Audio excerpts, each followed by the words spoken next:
Ce matin, Daniel, les sites d'information israéliens et une partie des quotidiens reviennent sur le discours de Hassan Nasrallah prononcé hier à l'occasion du 40e anniversaire de la création du Hezbollah. Oui, effectivement, dans cette allocution, le leader du mouvement chiite a menacé à nouveau Israël. La fin d'Israël est proche, nous n'aurons pas besoin d'attendre encore 40 ans, affirme Nasrallah, qui s'est focalisé dans son discours en particulier sur la plateforme gazière de Karish au large des côtes nord d'Israël.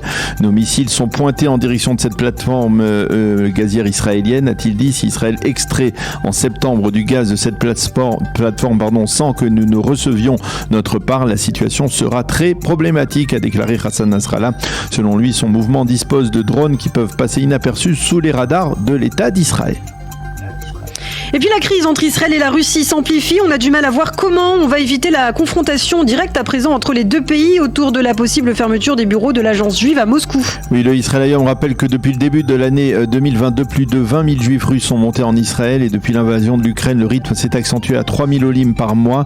Et en Israël, on redoute désormais que Vladimir Poutine ne ferme les frontières de la Russie aux juifs. Ariel Goldstein explique dans son éditorial ce matin que pour Poutine, l'émigration des juifs russes dans le contexte de la guerre est considérée comme une manœuvre visant à priver la Russie d'une richesse humaine dont elle a absolument besoin. Les juifs russes qui s'en vont sont de potentiels soldats qui manqueront à l'appel de Poutine à combattre l'ennemi ukrainien, écrit Goldstein ce matin dans le Israël Hayom. Et justement, dans ce contexte, le Maariv, Daniel, fait état d'une crise de confiance entre l'actuel Premier ministre Yair Lapid et son prédécesseur Naftali Bennett. Oui, le quotidien explique que les deux hommes ne sont guère plus en contact actuellement et par exemple, Lapid ne tient pas Bennett au courant des développements dans la crise aiguë avec la Russie et l'on sait qu'ils n'ont pas la même approche du dossier russe puisque Naftali Bennett était, je vous le rappelle, plus favorable à maintenir un canal de discussion ouvert avec Moscou que Lapid qui lui-même, depuis le début de la crise en Ukraine, s'est aligné sur la position américaine et européenne. Certains ministres ont d'ailleurs déploré une telle situation. Ils ont affirmé que Lapid aurait dû envoyer Naftali Bennett et non une délégation de juristes à Moscou pour tenter de renouer le dialogue avec le maître du Kremlin.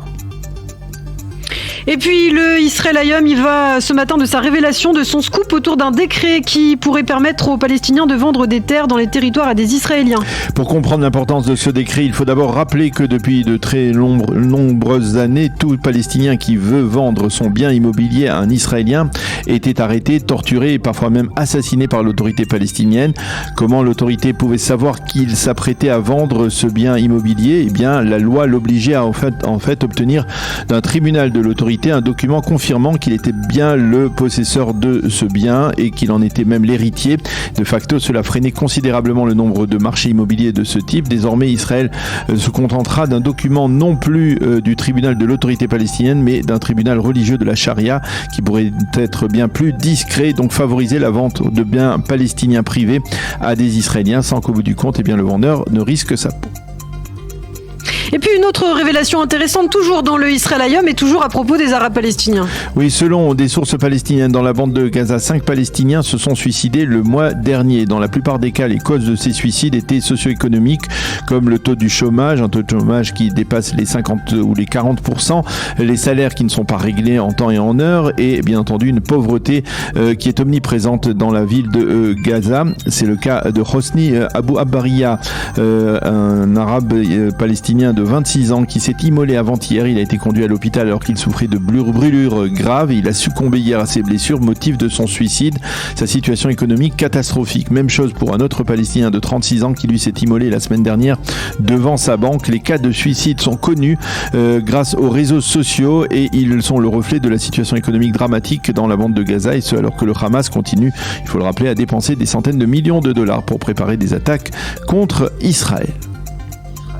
La 12e chaîne de la télévision israélienne a fait hier des révélations étonnantes par ailleurs à propos des enquêtes judiciaires contre Benjamin Netanyahou. En effet, hier soir, Amit Segal, le célèbre spécialiste analyse politique de la chaîne 12, a interrogé Moshe Saada, qui était jusqu'à la semaine dernière le numéro 2 de la police des polices israéliennes. Celui-ci a révélé que certaines enquêtes menées par la police avaient été escamotées afin de ne pas affecter la poursuite de l'enquête avec un grand E, celle contre l'ex-premier ministre Benjamin Netanyahou, qui était, selon lui, prioritaire. scolaire. Selon Saada, certaines enquêtes ont été balayées sous le tapis pour ne pas donner à Binyamin Netanyahou l'occasion de s'en prendre à la justice israélienne. Saada a pointé un doigt accusateur en particulier en direction de Shai Nitzan, l'ex-procureur de l'État, et de Roni Alcher, l'ancien patron de la police.